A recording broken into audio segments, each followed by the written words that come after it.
This episode is brought to you and was voted on by Ariya Norinth. If you too would like a chance to vote on which content airs every month, head to drunkonwriting.com.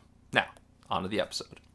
There is no escaping Fortnite Battle Royale now. It is everywhere. It's on Ellen. It's even taken over New Year's Eve. Well, that's just an intro, but you get the point. Fortnite is huge, and deservedly so. It's a great game. I play it. I love it. And if you are a fan of the game, you know that it is more than just a simple Battle Royale. This game has a lore to it. And while a lot of it might just be told through quick cutscenes or static loading screens, a lot of it is told through environmental storytelling.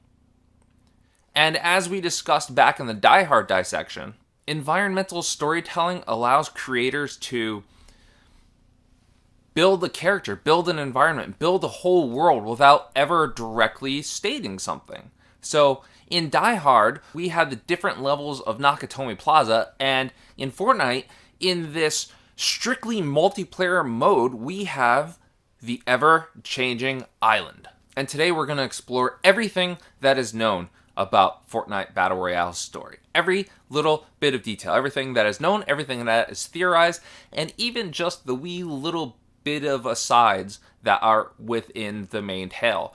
Like a tomato-crazed cult and a very particular gravesite. But first, let's start with the main tale, which, as of filming this today, most recently includes a pocket dimension butterfly and a parachuting robot. Yeah. But let's go back to the beginning. The story of Fortnite Battle Royale starts simple. Characters from Fortnite's other mode, Save the World, are dropped into a somewhat sparse island map. And it's pretty clear from the get-go, and this is important, that none of this is real. No one actually dies here. It's all just a simulation. It's an MMO. In fact, Battle Royale is in all likelihood a training simulation for Save the World, and possibly created by a character within that mode, Dr. Vinderman, founder of VinderTech, which, if you don't know it, is the corporation behind V-Bucks and all the weapons you find, and more importantly for Battle Royale in particular, the Battle Bus, which players use to launch into the Royale. Oh, and VinderTech probably helped cause the storm that surrounds the Battle Royale play area, which has destroyed approximately 98% or so of the world, leaving just this one island and its neighboring spawn island, conveniently. Interestingly, based on the acidic nature of the storm and the fact that it's purple, along with several other visual cues from Save the World, there's leading speculation that Fortnite doesn't take place on our world, on Earth, but on our neighboring planet, Venus. Obviously not current Venus, but yeah. Anyway, so like any good MMO, there are standout characters, the one everyone knows, and they and the map celebrate the big thematic holidays, like Halloween and Christmas. And all the while, the map continues to evolve, to grow, and bring in new places like Tilted Towers, Haunted Hills, and Snobby Shores, to name a few. Where the game really starts to explore the lore is in Season 3, with the coming of the comet, which many at the time believed would crash into and destroy the very quickly overly criticized Tilted Towers, for probably good reason. But that's not quite what happens. Though Tilted is damaged, a 3-story building we will revisit in a couple minutes was pretty much obliterated. At the start of Season 4, the comet instead crashes into Dusty Depot, which gets renamed to Dusty Divot, and pieces also wreck the at the time newly installed Risky Reels, the prison, the motel, and other areas. And scattered across all of these locations, mysterious hop rocks that let characters jump and bounce around the map. A bizarre ability that helps explain why a large research facility pops up to surround and excavate the main meteor. All while the hop rocks are being scooped up and carried off in little mysterious caravans. And cool enough, this facility is not alone. There's also a 2-story mansion with a secret basement, a 3-level underground base in Salty Springs, and a skull-shaped mountaintop lair where the caravans all seem to be generally headed, and near where they at some point get overturned and looted. That also sports a giant rocket, which will come into play very soon. I should mention, the character who takes over that lair His name is Omen, and he's possibly helped by another character named Fate. Yeah, it's not very subtle. But all that stuff about the meteorite and the excavation, that's all going on in the background. Our main characters, well, they're involved in something else. They're making a movie, complete with fish head astronauts, possible giant dinosaurs, an arch nemesis, a superhero squad, a robot army, and an epic conclusion. Oh, and possibly a Thanos cameo. Shooting takes place across the map, including potentially within those so-called layers, but around the time filming wraps, so does the excavation and drilling of the meteor, revealing a red transport pod in which the visitor has lain in wait. Poor thing was even counting the days. Little is known about the visitor, but what we do know, he, she, they, or it immediately went to that mountaintop lair where the rocket, thought to be just a prop until now, has been upgraded and powered by hop rocks. And what does the visitor do? Start a 72-hour countdown, at the end of which the rocket launches and breaks the sky.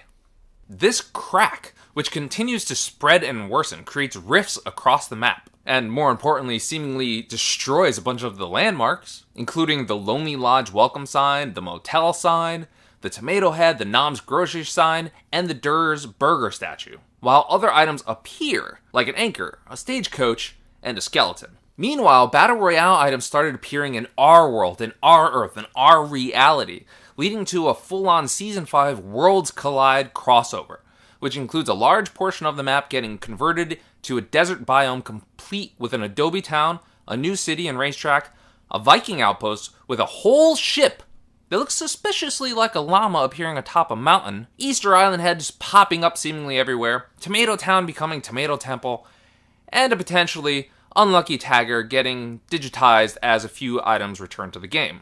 Was this the visitor's goal? If we accept Fortnite takes place on Venus and is an MMO for the Save the World folks, what does this mean? Does this make the visitor a time traveler, a dimension hopper? Is the visitor an alien trying to get home? How is this MMO interacting with our world? More importantly, was the visitor trying to prevent the launch or cause the launch? And if the lair was part of the movie set, why was it a functioning rocket? Did it have an originally different purpose altogether? Or was this the only reason that the rocket was there? And I guess the real question is, will we be seeing the visitor again? Well, I for one would count on it because of course that is not the end of the tale.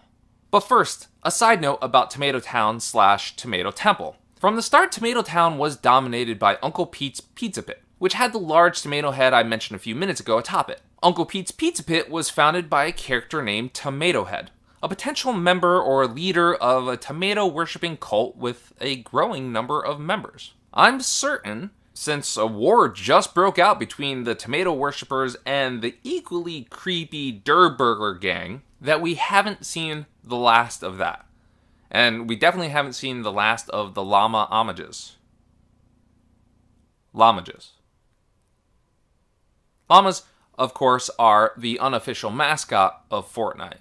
And though they have not yet really played an important part in the storyline, with the introduction of that llama ship, that llama Viking ship, I'm certain their time will come. And that's not even to mention the giant llama statue. And the llamages that you see across the map, while they might just seem like simple Vindertech pinatas when you find them, what if they're more? What if the pinatas are based on something older? Something more divine? What if tomatoes aren't the only things to have been worshipped in the Fortnite game's past? Back to the main story. While our real-life tagger goes on a lovely road trip across the map, playing golf, going racing, chillaxing by the pool, hanging out with Dino, and watching a movie, other tweaks are made to the map, including a small tribute to one Chabadoodle, a sadly stranded player who valiantly sacrificed him or herself to save his would-be rescuer, and a Tilted Towers rebuild with that 3-story smashed building transforming into a sporting goods shop.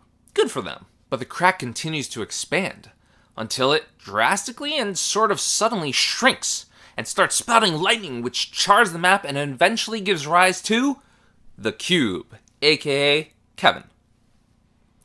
so named to dodge a subreddit ban. The cube gives off a strange bouncy effect similar to the aforementioned hop rocks, and also gives a boost to a player's shields. But it isn't just a fun piece of scenery. It slowly rolls its way around the map, destroying a few places in favor of glowing runes that also offer low gravity effects, and sadly shutters the short-lived Bass Pro Shop in Tilted Towers. They just can't catch a break. The life over at Dusty Divot seems to have gone pretty well. Trees and shrubbery have overtaken the now decaying research facility, and a diner and gift shop have opened in the depot remains. Inside, there's a neat little timeline and the story of Amina. It's like a little tiny museum, along with a viewing platform for those who may have missed the rocket ship and are late to the party. 7 glyphs later, meanwhile, the cube reaches Loot Lake and seems to dissolve, which has the temporary but lovely side effect of making the lake a giant trampoline. But fear not, Kevin returns! At the start of Season 6, we see the cube attached to the bottom of the Loot Lake Island, which floats into the sky over a vortex and moves about the island, absorbing the latent power from those imprinted runes, which have torn and twisted and corrupted parts of the landscape where you can turn into a ghost? As it does, the cube, just like that corn in Fatal Fields finally managed, seems to grow around the Loot Lake house.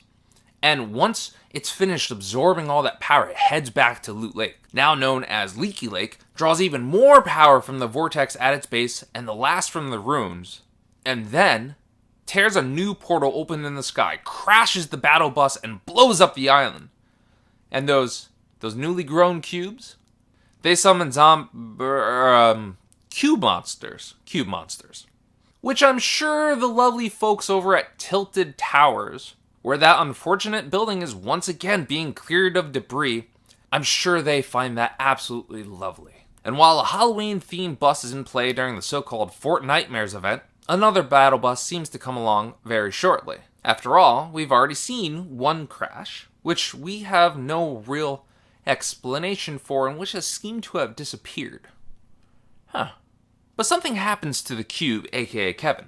It cracks, it splinters. Its power seems to leak into the lake's vortex. It spins out of control. And finally it seems to disappear in a flash of white that catapults every player into an unknown pocket dimension? Circuit board? Where gravity and all laws of physics are no more. This heavenly looking world lasts but a moment, with players ousted at the touch of a rift that turned into a butterfly. And when they return, Leaky Lake has been transformed, and the cube, aka Kevin, is but a memory. Now relegated to a Stonehenge-like structure at the lake center, and some very cute back bling. All is calm, all is peaceful. Well, as peaceful as Battle Royale can ever get. I mean, there's even a rainbow over the map. But what was all of that? What was that butterfly? What was that pocket dimension? Is that what it was? Was it a pocket dimension? Or was it a circuit board? Was it the server on which the MMO exists? Why does it bear a strange similarity to the vortex that was in the lake? And why are those Stonehenge fragments covering where the vortex was? Where all that power was? Will it one day rise again? Is this the last we've seen of it? I think I think we'll find an answer to that one day. But right now, I think the more pertinent question is: was Kevin trying to help the Fortnite community or hurt the Fortnite community? The dark reflection loading screen seems to give a not so nice hint. So from meteor to rift to cube to portal to floating white nothingness to butterfly. What was the point of all of this? Was this only to further challenge the players of the Fortnite MMO? Was this some sort of computer virus infecting the MMO server? Are we completely wrong about the MMO thing? Where is all of this headed? Is this the end? Is this the conclusion of the saga? Or will this event, just like every event before it, just feed into another? Is this just some never-ending soap opera-like thing? Hopefully we'll get some answers to these questions soon, maybe in the very next season. But I think the thing that is bothering me the most right now, something that is rather left unexplained is, where is the visitor? Was the visitor on the rocket? Definitely not in the woods or the decaying villain's lair or the mansion. Perhaps in that lost-like bunker over in Wailing Woods? There is a new secret lair where the hedge maze used to be, where one of the last remaining rifts looks to be being experimented on and being turned into these warps. And it doesn't seem like the visitor is the last stranger to invade the Fortnite community. This has been Drunk on Writing's dissection of Fortnite Battle Royale's story so far. If you enjoyed this episode, please be sure to give it a thumbs up. Comment below on what you like, what your theories are about the storyline, and please subscribe to the channel. And if you really enjoyed it, head on over to drunkonwriting.com where you can sign up for so many more extra goodies and watch all of the other episodes. That said, until next time, as always, cheers and keep on writing.